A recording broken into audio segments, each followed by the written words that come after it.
Hello people, and welcome to Crypto Exposed. Okay guys, got a post here from the Hedera Foundation, and they say institutions, enterprises, US states. Virginia DEQ has partnered with Water Ledger to launch a Virginia statewide environmental credit marketplace on Hedera. Okay, so let's get into this then. So we've got here an image just talking about it. DEQ launches innovative mitigation and nutrient credit trading platform. Swan brings transparency and efficiency to credit trading marketplace. The Virginia Department of Environmental Quality (DEQ) is partnering with Water Ledger to release the first of its kind digital compensatory mitigation and nutrient credit marketplace. The stream, wetland and nutrient (SWAN) credit trading platform increases transparency, making it easier for permittees to purchase credits and for bankers to sell them. SWAN was developed and will be operated by Water Ledger, which received funding from DEQ through a competitive process. Okay, let's get further into Hedera Foundation's post here. Congratulations Water Ledger on going live with the State of Virginia Department of Environmental Quality. The State of Virginia is a leader in mitigation banking, a financing solution used by land developers and construction companies to register with the state their environmental impact on resources such as the Chesapeake. Now, I said a word really wrong on a previous video, so I'm just going to make it clear. I don't know if that's how you pronounce it. Chesapeake, I think it is, something like that. Chesapeake Bay watershed. If I got that wrong, apologies, but yeah, I think that's what it is. Virginia's DEQ called for a platform that brings full transparency, real-time supply and demand, digital credit identifiers, price discovery, and free market integrity across 600 plus mitigation banks and ILF sites. Delivering this is a milestone for digital environmental markets. This contract positions Water Ledger Global at the forefront of next-generation environmental DPI, enabling traceability, smarter permitting, capital information, and a model expandable to other states. A huge win for modern, data-driven mitigation markets. Okay. So, once again, as we can see, everything's going on chain. Yeah, obviously this is the kind of things that's going to make things a lot better because it's going to make it a lot faster, a lot more accessible. The data is immutable, so it can't be tampered with.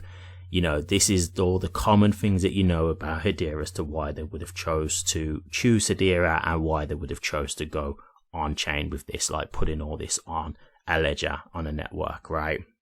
So there's not a whole lot I can really add to this. It is just a thing of just saying to you guys, I'm just at this point just showing you the stuff that's going on. Like I'm just showing you, like, here's an example of, you know, more activity coming onto the Hedera hashgraph. Here's an example of more like tokenization stuff going on. Here's the stuff of carbon credits. And as we know with Hedera, Hedera's got the Hedera Guardian and stuff like that. So when it comes to carbon friendly use cases, that kind of stuff, Hedera's already got, like, you know, they've already got the upper hand in that regard because they are such a carbon friendly network. So when it comes to this kind of thing, like carbon credits and all that kind of stuff, carbon footprints, trying to lower carbon emissions, you know, all that stuff, I think Hedera's just got it in the bag when it comes to that because Hedera is kind of light years ahead of the competition. It's not like there's a close second. There's not. It's like Hedera, and then a bit further and further and further down the line, you've got the next one who's trying to catch up. So when it comes to this kind of thing, I think Hedera is always going to have that upper hand, to be honest with you. So not surprised to see this, but it's good to see. And again, it's more just showing you, you know, in terms of mass adoption, it's slowly happening, slowly but surely. So this is just the stuff to keep an eye on. Like, you might think, well, you know, it's just another company. What about the price? What about the price? I get it. We all want the price to go up, but these are the things that do add value to the network. So it may not necessarily be that you see this in the price reflected today or tomorrow, but for example, maybe 5 years from now, you could be looking at HBAR's price and saying, yeah, all those things that you saw on my channel being covered, all these types of partnerships and stuff, all this activity and all these use cases, these are the things that led to HBAR's price getting as high as it has, like, in the future. You know, that's what you'll be thinking. All this is what I'm showing you is like the foundations being laid for the value to come. You know, this is the evidence of what makes a good chain, because you can see these types of big things happening, which is what will deem HBAR as a valuable asset over time. So, you know, for me, I just look at it as bigger picture. I'm not just looking at it as, well, why is the price not changed?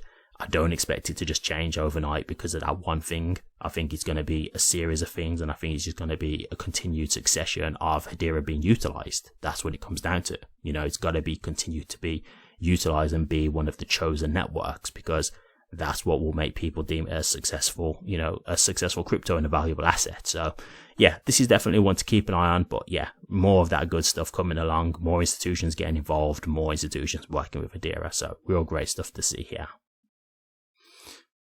Thank you very much for watching this. Please remember to like, comment, and subscribe. And hit that bell.